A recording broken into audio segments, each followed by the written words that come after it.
recommend solo traveling to anyone and everyone. 3 people in that production cast who I had like mutual friends, crazy to me, a little over $9,000. You can go sit in your room alone, but you don't have to be lonely. Wow, where do I even begin?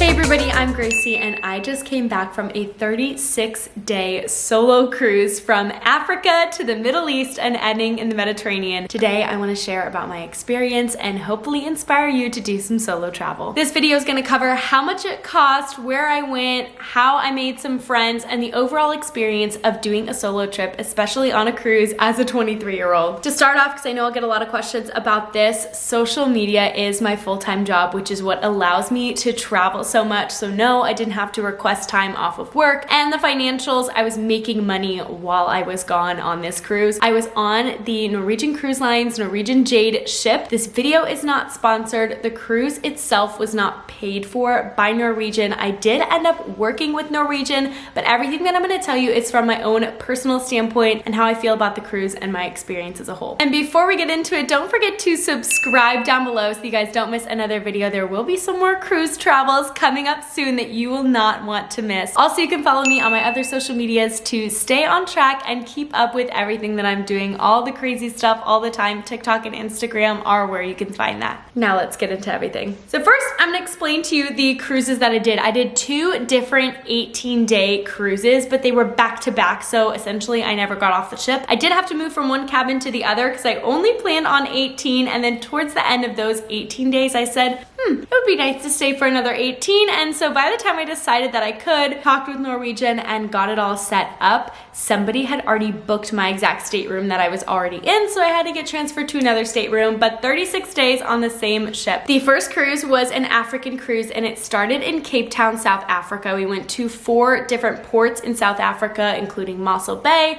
Richards Bay, and Port Elizabeth, and then we headed up to Mozambique, Madagascar, 2 different ports in the Seychelles, Oman, and ended in the UAE, going to Abu Dhabi and Dubai. The next cruise then got on in Dubai, aka we just basically got an entire day in Dubai since we were staying on. We went back to Abu Dhabi and then we also hit Fujairah in the UAE, hit one more port in Oman, and then we headed to Jordan, Egypt, Israel, Cyprus, and ended in Greece. And of course we had sea days and also 2 scenic sea days as we were going through the Suez Canal. But overall, what really drew me to these cruises, and especially the first one to get into looking into the second cruise, was that they were a bunch of places I had really wanted to go and had never been to. I had been to Cape Town, South Africa before, and I had been to Athens, which is where we ended, but everything else was new for me. Let's start off with your burning question. How much money did this 36 days of adventures cost me? I should know it was more like 39 days because I flew in the day before the cruise, and then leaving the cruise, I had to then spend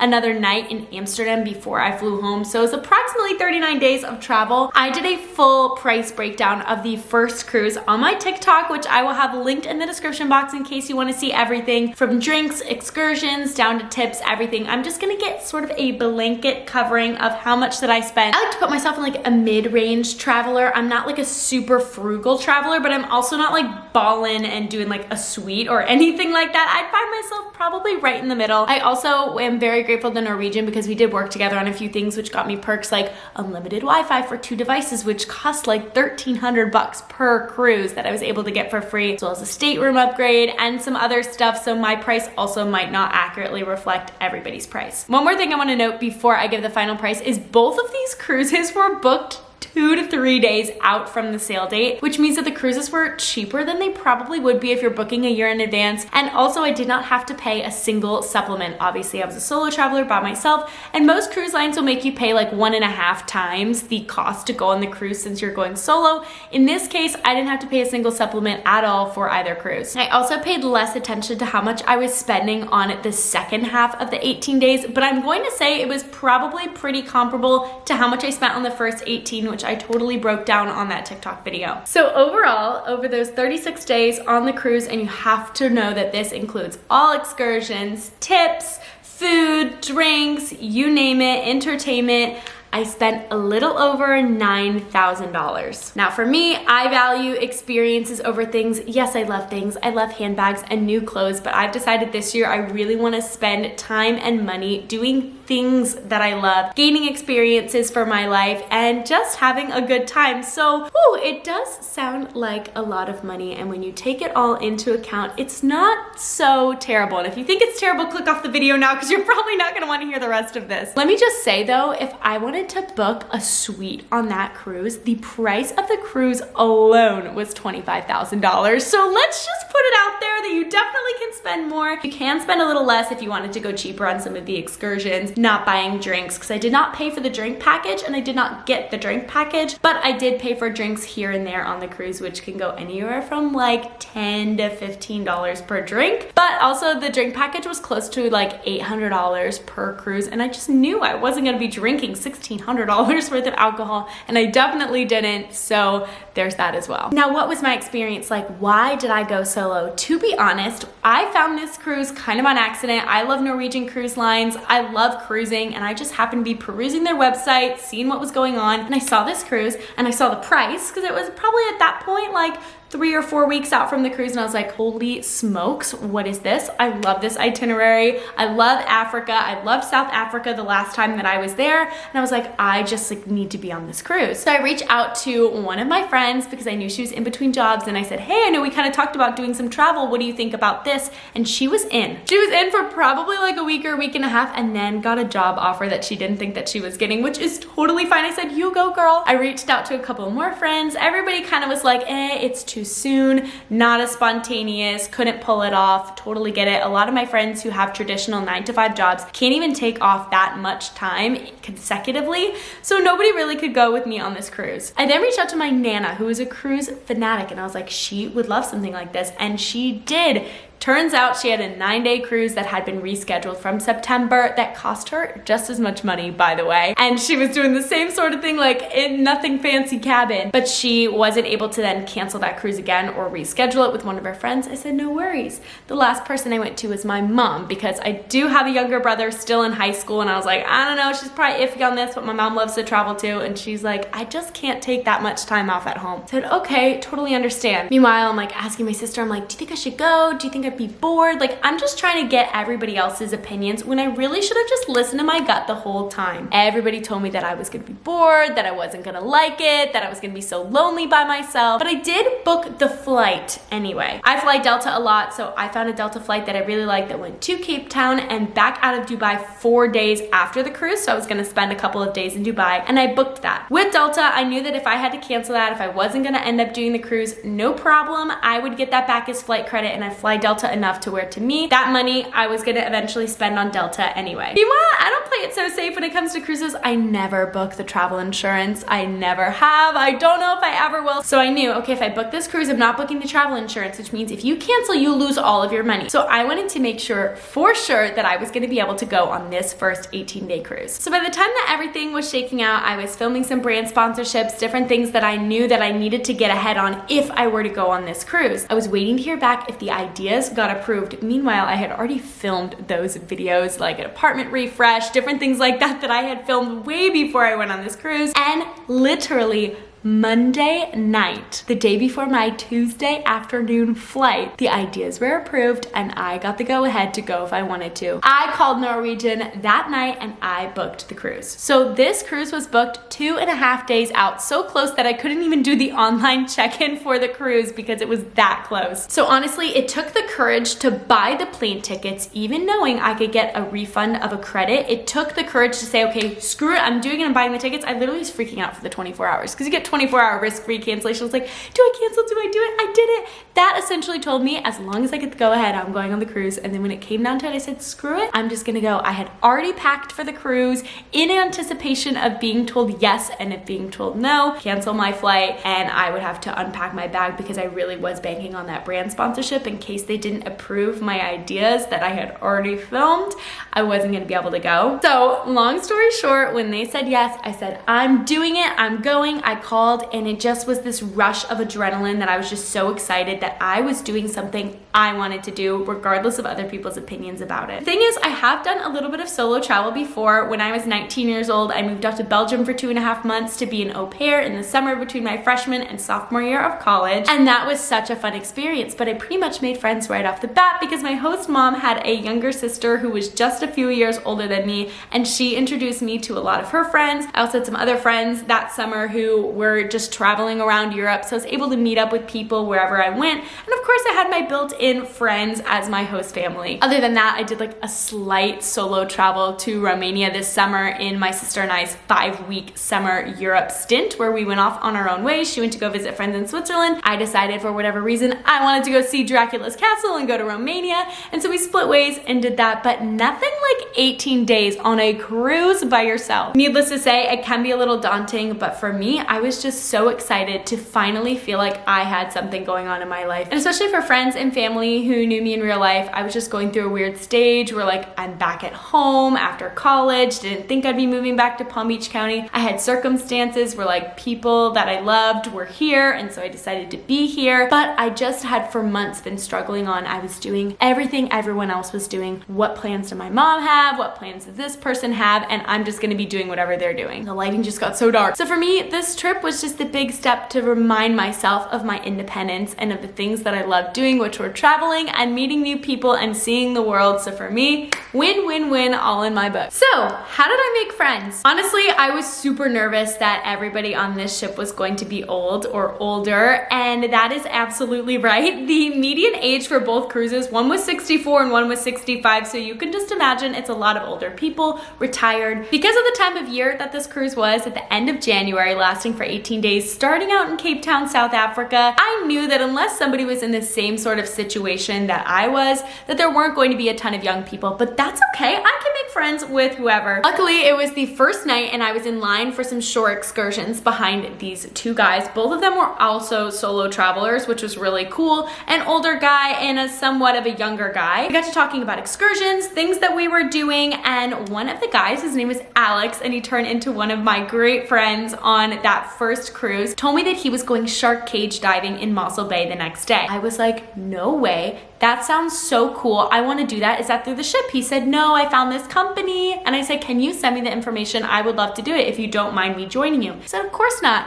Absolutely. I'm by myself. I heard from the company that some other people from the cruise are doing it. Like, let me get you over the information. Give me your Instagram. Perfect. Gave him my Instagram. He sent me over all this stuff, and we decided to meet the next morning to just go off and do it together. So it just turned from hearing something that he was saying in line to being like, excuse me, wait a second, what are you doing? Instant friend after that day. That same day, I also went up to the pool deck. I was just sort of walking around. I was going to just go get a water, and a lady started talking to me, asking me what I was doing. She was so nice, and then another couple came up and joined the conversation, and that was JP and Diane, who became like kind of like my ship parents, but besties all at the same time. They're a couple from Canada, and Diane started talking about the shark cage diving they were doing the next day, and I said, no way, I just ran into a guy downstairs, and that's what I'm gonna do. I'm gonna get on their thing. They said, let us send you over the information just in case. Turns out it was the same company, so already 3 people who I knew were gonna be on the shark cage diving the next day. Let's fast forward into day 2. I meet up with Alex. We're getting ready to get off the tender boats to go to the Mossel Bay shark cage diving, and we're behind a group of younger people. And I was like, no way, what are these younger people doing? Then of course they start talking about what they're doing, shark cage diving. I was like, no way. I said, hey, sorry, what company are you going through?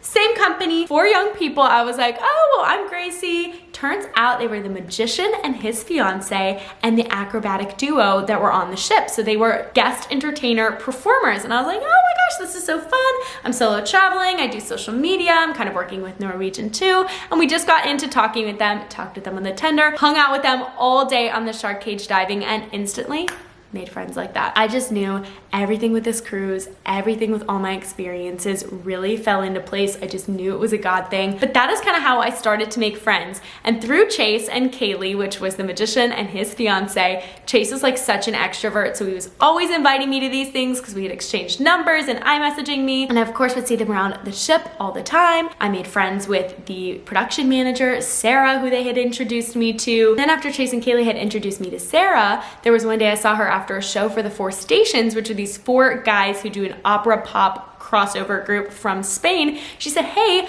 let's get you in a picture with them so that you can post it on your social media, promote Norwegian, promote the 4 stations. I said, absolutely. I get to talking with these guys. I was like, actually, I was classically trained in opera musical theater growing up. I don't sing anymore, but your last song that you sang, Time to Say Goodbye, I sang at my high school graduation. So we get to talking about that and they're like, so sing for us. And I said, oh, I don't sing anymore. But we had taken the picture and that was that. So then the next day we were in the Seychelles and I had gone on an excursion and Chase had texted me, hey, come to this cafe, let's hang out for the rest of the day, because we were in the Seychelles till 2 a.m. that day. So I said, okay, great. I hop in a cab, I get over to them. Turns out them is the entire production cast of the ship, which was insane. I was so overwhelmed. I was like, oh, I just saw you guys all on the stage the other night in blazing boots. Like, y'all were great. It was so awesome. We get to talking. One of the guys was a performer on Hannah and I's 9-day cruise this summer on Norwegian, on the Norwegian Dawn. I was like, I recognize you. Were you on this ship? He goes, I kind of recognized you because you and your sister were like some of the only young people on that ship.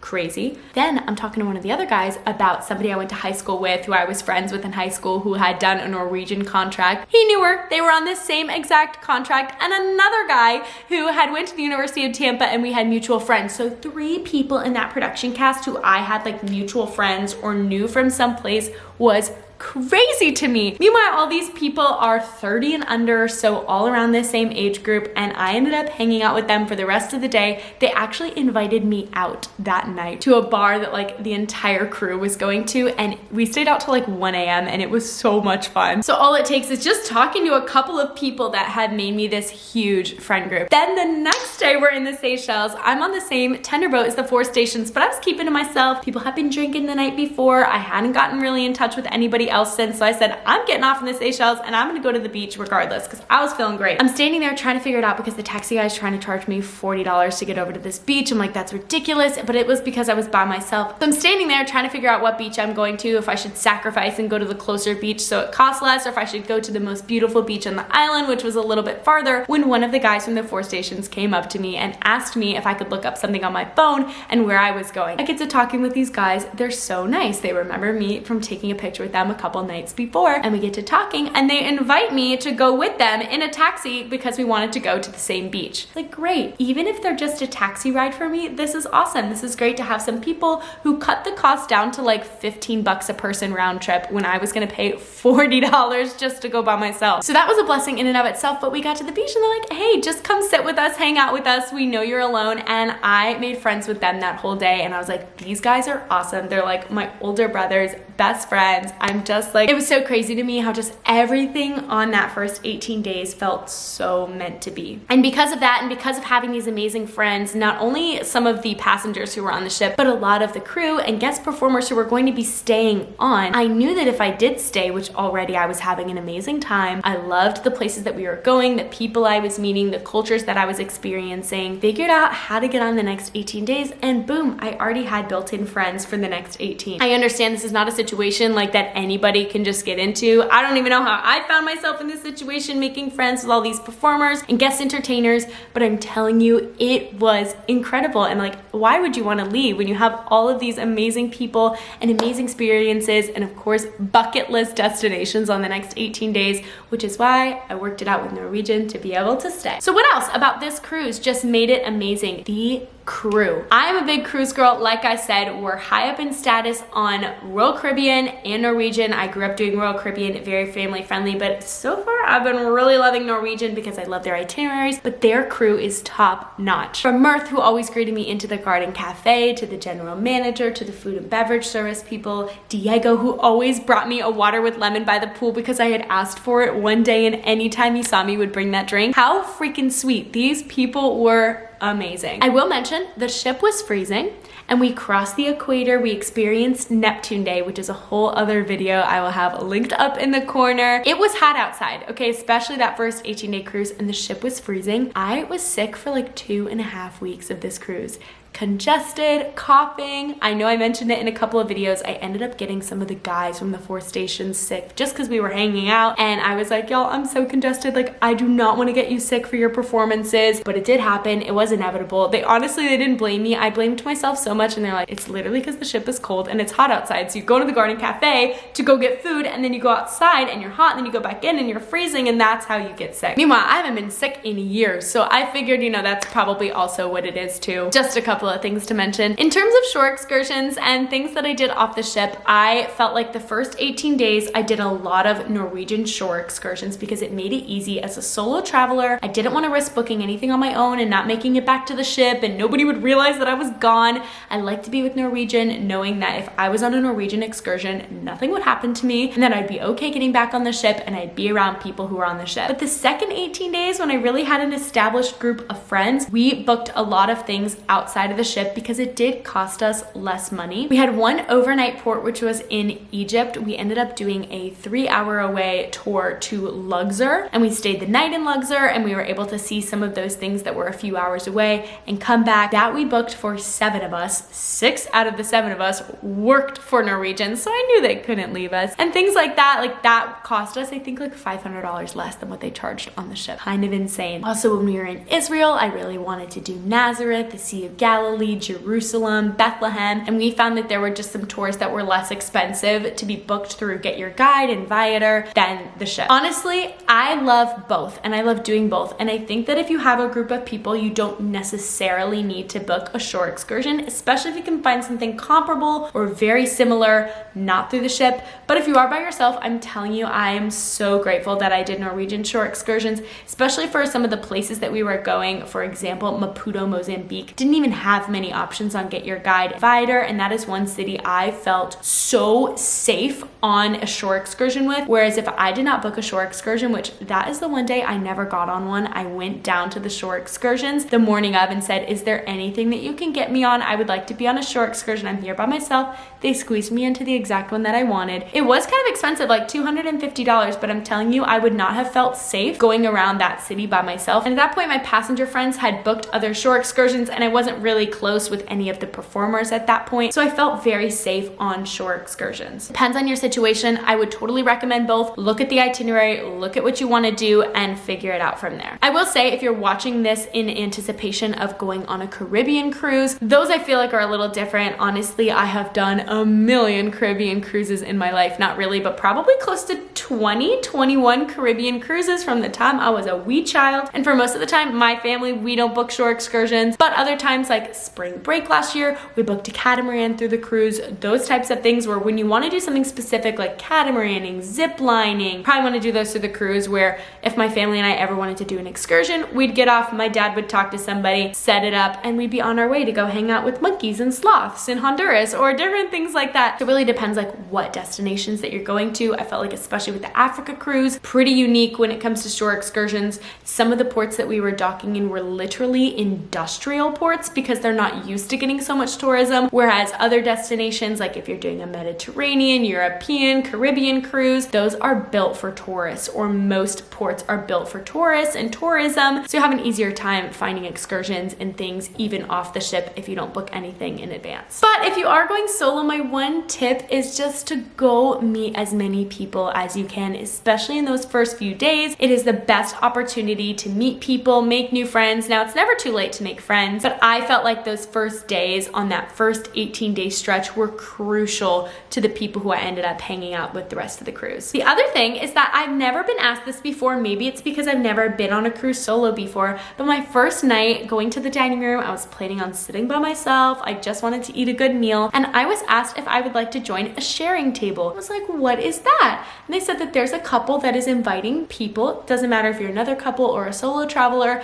to come sit with them and have good conversation at dinner. So those first people who I sat with were John and Anne, and they were amazing. Every time I would see them around the ship, we would say, hey, catch up, and we really got to talk about life with them. So I sat at 2 different sharing tables. I was only ever asked twice, but both times I was asked about the sharing table, my answer was yes, and it allowed me to meet some other couples on the cruise ship, older couples, but just to basically be able to talk to them, tell them what I was doing, hear about their life, about their travels, and it also just really made me feel like I really am not alone. You can be alone if you want to. You can go sit alone, you can go sit in your room alone, but you don't have to be lonely. You always have people that are willing to talk to you, to make friends with you, and also talk to the crew. Some of my other really good friends on the ship were crew, and I was able to talk with them while getting my morning juices or a glass of Prosecco at the bar, and also the room stewardesses and stewards who I'd see in the hallway, not even my own. I mean, Marsha and I talked so much. Marsha was actually my stewardess for both cruises because I only moved down the hall from my previous room, but even some of the other guys down that hallway I was able to talk to,